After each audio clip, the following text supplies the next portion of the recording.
Okay, welcome back to Culinary Arts or Intro to Culinary Arts or Intro to Baking and Pastry Arts. It is Tuesday of week 3 of the semester. I wanted to draw your attention quickly to where we're at in grading overall. As I've said, the orientation quiz is the only piece of learning that's been completed thus far this semester. We have a few more assignments due this week that I'll be going over in the next couple of days.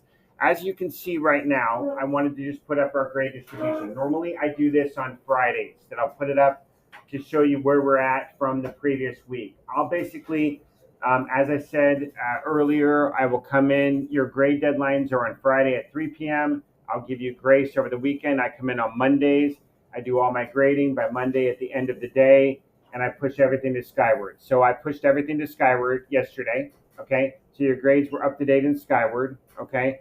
And so we will have an opportunity a little bit later to check your grades. Right now, your section in particular, right, period 2, we've got 5 of you that are failing the class. Okay, so that means that you either got a low score on the orientation quiz or you didn't do the orientation quiz at all. Okay, so I'm going to give you an opportunity today, and I've already asked about this and inquired as to where we're at. I've looked at Chromebooks and looked at your grades.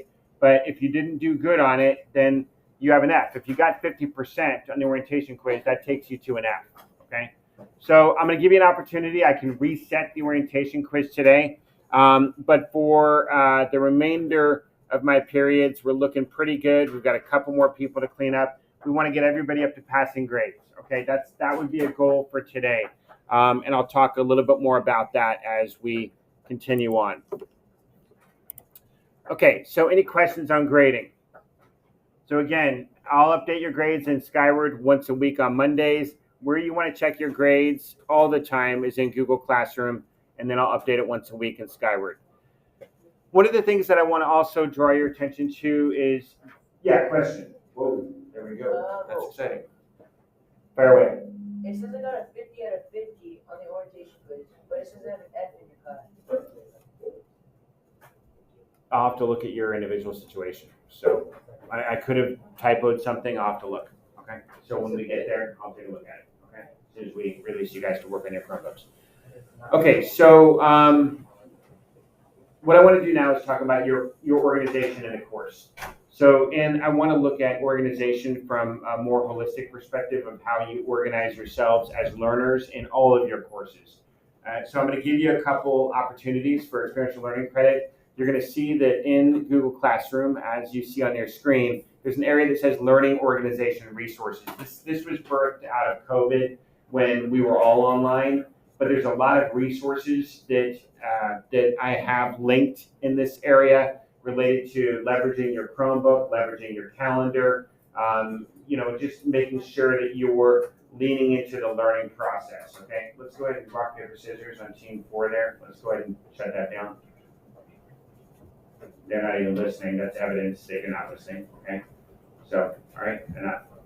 So you're gonna look at the screen. You're gonna see these resources. Now, what I want you to do, if I scroll here on the next slide, I'm going to talk a little bit about checking in on Google Classroom, and then we're going to talk about how you can get better organized in Google Classroom. So, a couple quick reminders, right? You need to make sure that when you complete an assignment, okay. Like in this instance, maybe you completed and got a good score, right, on the assignment that was just asked, but maybe you didn't hit submit, okay, for the assignment. So then I don't know to grade it, right? So until you submitted the assignment, I don't know that it needs to be graded. And I would assume that probably the question that you brought up, that's probably it. So I would log in and see if you hit submit, okay? So submitting the assignment is extremely important. You're going to find in Google Classroom, you're going to have mark as done. You're going to have submit or resubmit. And all of those are requirements for me to know to grade it. If you don't hit that, okay, gentlemen, okay, we're quiet, I'm talking. Understand? Are we good? No? Yes? Good, thank you. Okay, so it's important that if you don't do that, I don't know to grade it. Is it submit? It says resubmit. All right, well then I don't know to grade it, right? So you got to make sure that it's resubmit. So somehow in the process of completing the assignment, you unsubmitted it, Well, and it says it's great. yeah, graded in the system and submitted are two different things. So you can get a score on an assignment, but if it's not submitted, it's not there for me to review. Okay? So the resubmit or submit, when it's basically giving you a verb that says you need to do something, then you need to complete that, okay, for me to know to grade it. Okay? So that's a good example in real time here. Okay? So you want to make sure all the assignments are completed. So if you are wondering why something isn't graded, that would be the first place to check is did you hit submit, resubmit, or mark it as done. The other reminder here, all right, reminder, class assignments will not appear in missing assignments once I award them as 0, okay? So I went ahead and submitted 0 scores when I was doing grading yesterday for anybody who didn't complete it, okay? I want you to make sure that you go ahead and take your stool, all right, grab your stool, sit right over here. We'll start there, okay? Okay, so what I'd like you to do is to make sure, okay, that you don't consider looking for the list. You're looking at me. Okay, you're looking at the list for missing assignments. Know that when I hit a 0 into the assignment, it doesn't show up in your missing assignments list anymore. Okay, so as soon as it's graded, okay, why don't you go ahead and come 5 feet closer to me because it still seems to be a problem for you. Okay, all right, sit right there. Okay, so it's important for you not to count on the missing assignments list, okay? All right, don't bank on that. And then the other reminder is keep your Ruby score, okay? Keep your Ruby score in your Chromebook. Allow your Chromebook to save it.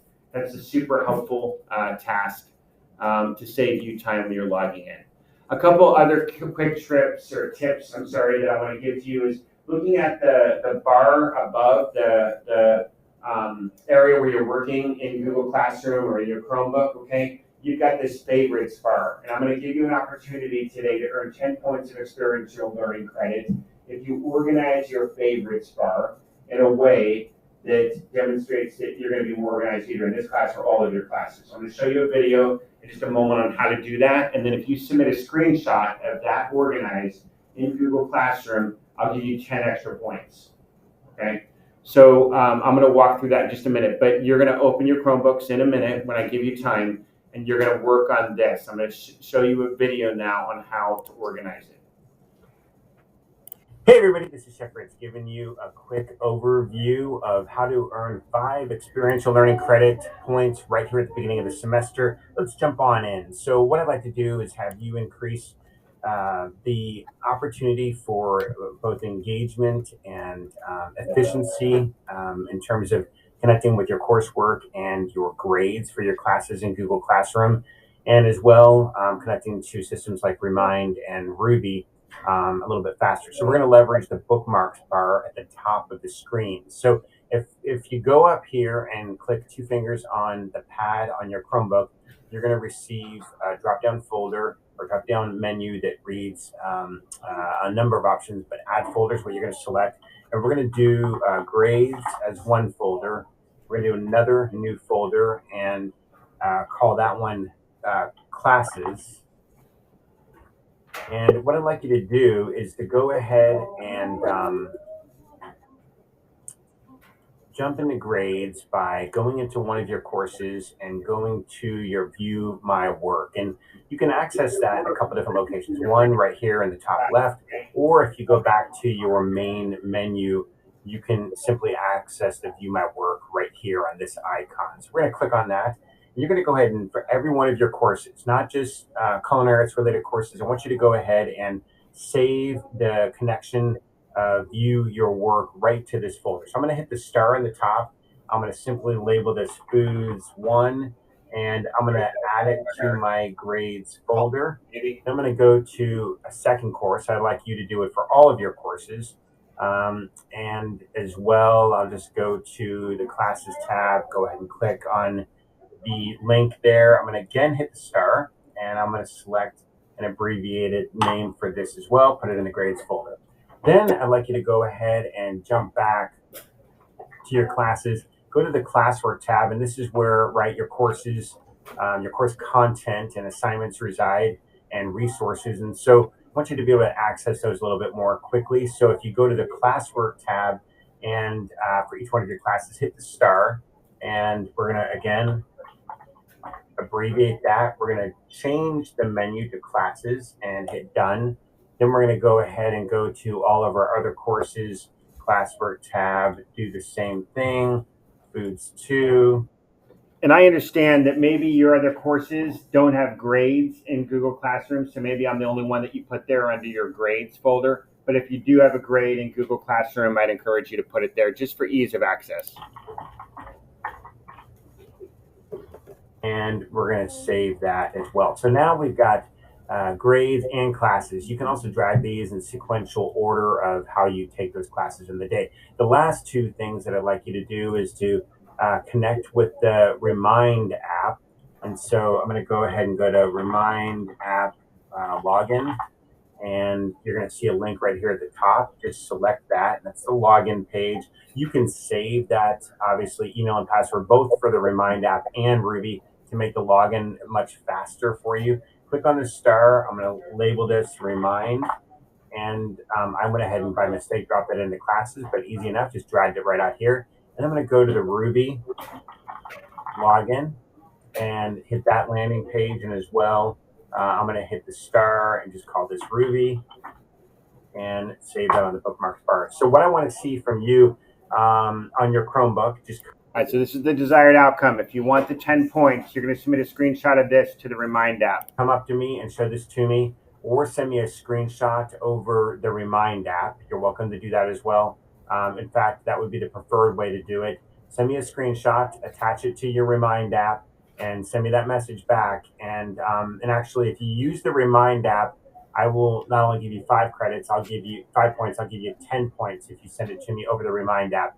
A quick screenshot, and maybe just in one of the screens, I need you to validate that it's your name. So just type your name here in one of the windows. So I see your name here, and grades, classes, Remind, and Ruby all set up, probably with one of the drop-down menus letting me know that you populated that. So again, 10 points if you send it over. Remind as a screenshot that looks just like this with the drop-down menu and your name. 5 points if you walk up with your Chromebook and send that to me. If you have any questions, let me know. Again, this is in order to increase your efficiency and effectiveness in the class. This is a goal to reward you for that initiative. Thank you so much. Have a great semester. Okay, so that's pretty simple. I'm going to give you time to do that today. All right, that's worth 10 points. You're going to find also that your grades right now, some of you have grades that are in the like 300, 600, 1,000%. So all that means is that you have submitted experiential learning credit, which the divisible in my class doesn't change for experiential learning credit, okay? So it helps your grade more than a 1-point ratio because the divisible for points earned doesn't change. It's like modeled like extra credit, right?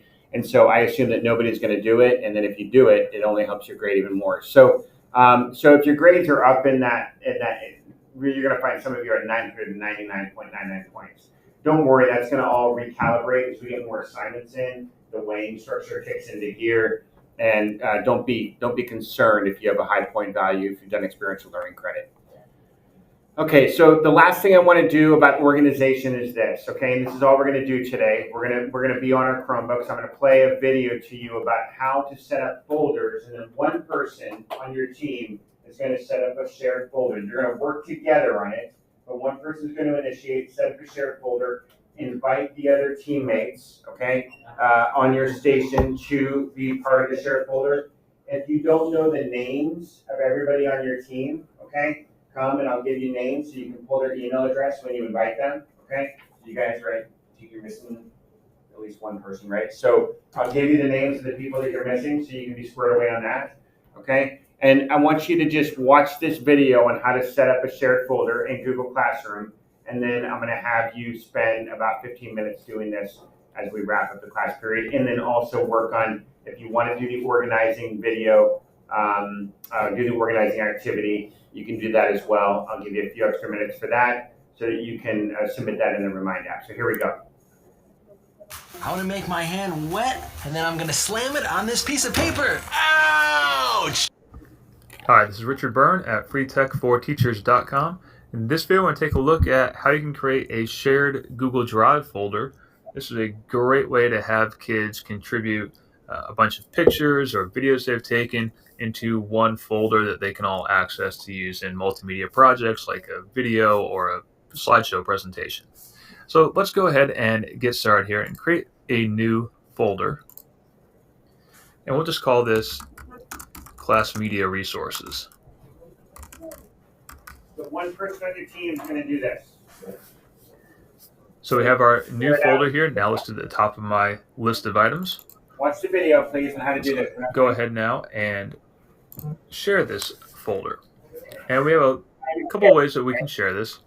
Obviously, we can put in email addresses, so I might share this to... So, and again, if you don't have everybody on your station today, just ask me and I'll give you the name so you can pull up their email address. one of my other Google accounts.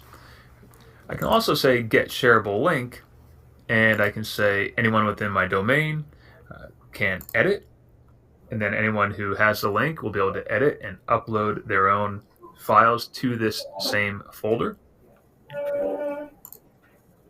I can even go here and say, yeah, permissions is important, no restrictions. You want everybody to have access, okay?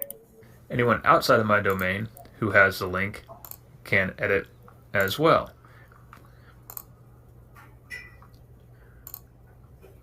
So I'm going to go ahead and send this now to myself, basically, in a different Google account. And let's go ahead now and open up a new tab and see what it looks like as a recipient of this shared folder.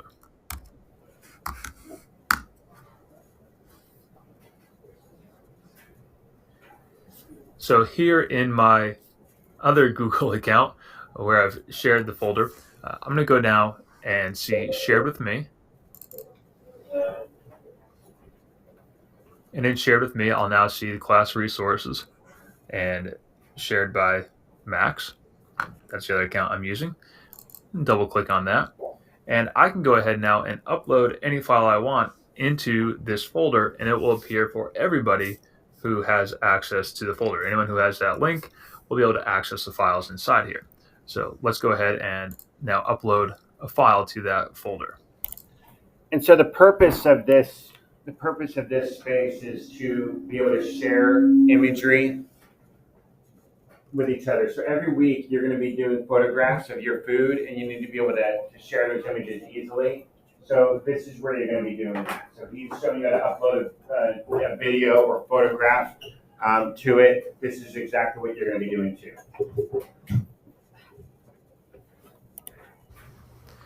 And I might just put in a picture in this case. So maybe I'm going to share this picture. And you'll see down here it's now uploaded, and that's available for anyone who has access to the folder to use. So this is a great way to have students upload files and share them with the entire class. It's great for pictures. You can have a collection of B-roll media if you want to upload video, or you can even upload some sound clips if you had audio recordings to share in the folder. So that's how you can create a shared Google Drive folder to use with your students. And for more tips and tricks like this. Okay, so what I want you to do now, all right, take a look at the screen that's in front of us here. So the screen here, you're going to create a shared folder. What I recommend for culinary students, call it culinary. For baking students, call it baking. And maybe call it culinary photos or baking photos. But look up here, please. Let me get your attention. Up here, you're going to now name the folders, the names of each week. I want you to start on week 4. That's when we start sharing photos, okay? So you're going to do a week 4 photo folder in the folder that you shared, okay? So you're going to do week 4. And what I would recommend is this. I'm going to show you on the screen. You're going to go to Google Classroom, and if you look at the screen here, like week 3, when I named it, I just clicked on it. So if I go to Google Classroom, and I click on the header for that particular week, all I do is, let's go to week 4 to start. I'm going to click there. I'm going to double click, copy, and then when I create the folder, I just Control V in the name of the folder, and it's done. Okay. My recommendation is to do this, because then you not only have the week that we're in, but you have the competency that goes along with it. So when you're inserting photos, when you see a cookery, you know, all right, I have photos for my frittata. I know this is where they go, okay? So I want you guys right now to look at each other, identify one person that's going to take point on organizing this, and that person raise their hand. Okay? Team, all right, great, good, team, great. Team 6, who's doing it? Okay, good, okay. Team 5, all right, good. All right, good. Who's doing it over here? All right, good, okay. Okay, so let's go ahead and initiate on that. I'm going to put a timer up on the screen. You got the remainder of the class period to complete this. And then as well, you can work on the organizing, okay, of your Chromebook or Google Classroom access point or your grading access point, Ruby access and Remind access in your toolbar in the top. If you do that and submit a screenshot of that in the Remind app to me, then I'll go ahead and grade that as well, and you'll get 10 points of experiential learning credit. Tomorrow, we will get into, for the first time, content for the class, and we'll be dealing with kitchen safety and operations procedures. So I'm looking forward to getting into that with you. Let's go ahead and work on the assigned activity. Thank you.